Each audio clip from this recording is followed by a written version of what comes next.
అవును. వాళ్ళ జీవితాలు నడి రోడ్డు మీద జనాల నుంచో పెట్టాం మనం.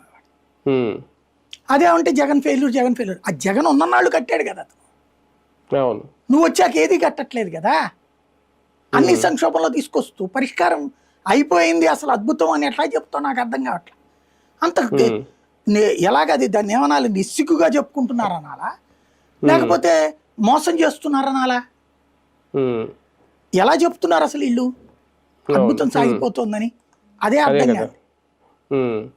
అంటే అద్భుతం మాటల్లోనే కానీ చేతల్లో ఏం కనిపించట్లేదేమో. అదే బాధ. సరే, అప్పులైతే పెంచేసుకుంటుంది ఒక పక్క కూటమి ప్రభుత్వం. నెలకు 2,000 కోట్ల నుంచి 3,000 కోట్ల వరకు చేస్తున్నారు, తెస్తున్నారు అప్పులు అనేది సాక్షి రాసిన మాట. నిజంగా అంత తెస్తే అంటే దేనికి వాడేస్తున్నట్టు? దేనికి నిధులు దానికి ఉన్నాయి. ఇప్పుడు అలాగని తీసుకెళ్ళే రాజధానికి పెట్టరు, ఇది తీసుకెళ్ళే పోలవరం ప్రాజెక్టుకి పెట్టరు. మరి ఏమైపోతున్నట్టు అనుకోవాలి? 2-3 వేల కోట్లు ఏడ సరిపోతాయండి. ఇప్పటిదాకా చేసిన అప్పు ఈ April, May, June, July, August, September, October, November, December 9 నెలలు. 9 నెలలకి చేసిన అప్పు దాదాపుగా 65,000 కోట్లు. అంటే వీళ్ళు చెప్పింది నెలకి 2-3 వేల కోట్లు. అదే 9 నెలలకి 3 అంటే 27,000 కోట్లే అయ్యేది. 27,000. కానీ 67,000 కోట్లు చేసింది అప్పు అక్కడ. అబ్బో. అది ఈనాడు జ్యోతి రాసింది, సాక్షి కాదు, ఈనాడు జ్యోతి రాసింది. 67,000 కోట్ల దాకా అప్పు లిమిట్ దగ్గరికి వచ్చేసింది అనేసి.